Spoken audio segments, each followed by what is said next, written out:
Was staying in the south region where elder statesman and former minister Edwin has been buried in his hometown of Kiagbodo, Delta State. President Bola Tinubu described him as a fearless patriot who stood unwavering in his belief in a united Nigeria. President of the Senate, Godswill Akpabio, former President Goodluck Jonathan, and several serving governors were also present to honor a man whose life was defined by integrity, justice, and nation building. Iken Amici reports. It was a solemn but dignified gathering at the St. Paul's Anglican Church in Kiagbodo, Delta State, as the nation bid farewell to one of its most prominent voices of conscience, Pa Edwin Clark. As we are gathered to bury Pa Edwin, the voice of Pandev, the voice of Niger Delta, the proclaimer of integrity. Representing President Bola Tinubu, the Secretary to the Government of the Federation delivered a glowing tribute, affirming that Pa Clark's contributions to Nigerians' unity and democratic growth are etched in the country's history. Pa Clark believed in a united Nigeria, and until his last breath, he never stopped reaching out to people from different parts of the country to work together to preserve national unity based on justice and equity. A former Federal Commissioner for Information and a close ally to former Head of State Yakubu Gowon, Pa Clark was also a founding member of the Pan-Niger Delta Forum, PANDEF, advocate for resource control and a fearless voice for the Niger Delta region. He was indeed the unifying force in a time of division, a formidable bridge where others build high walls. He never sheltered away from speaking to power.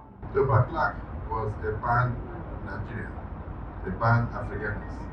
He wasn't somebody that would say, fought for only the people of Niger Delta. He fought for inclusivity and he fought for all the minorities in Nigeria. As a leader, he was very courageous, large-hearted, and put his personal differences aside where the good and welfare of the people were concerned. At 97, Edwin Clark lived through the Nigerian's colonial era, independence, civil war, and the democratic transitions, consistently calling for equity, national dialogue, and good governance. So his voice can never die. His voice cannot die when people like me and many people who have worked with him are still alive. Struggles that have meaning can't die at the demise of the leader. There definitely will be other voices who will continue and carry on the legacies of the patriarch. As his body was laid to rest in the soil of his birthplace, Kiagbodo, the message from all was clear. Pa Clark may have passed on, but his voice, his ideals, and his legacy will echo through generations. Iken Amici, TVC News, Kiagbodo, Delta State. Meanwhile, the Director General of the Delta State Orientation and Communications Bureau, Fred Ogenesive, has described him as a fearless nationalist who embodied courage, conviction, and an unwavering commitment to justice.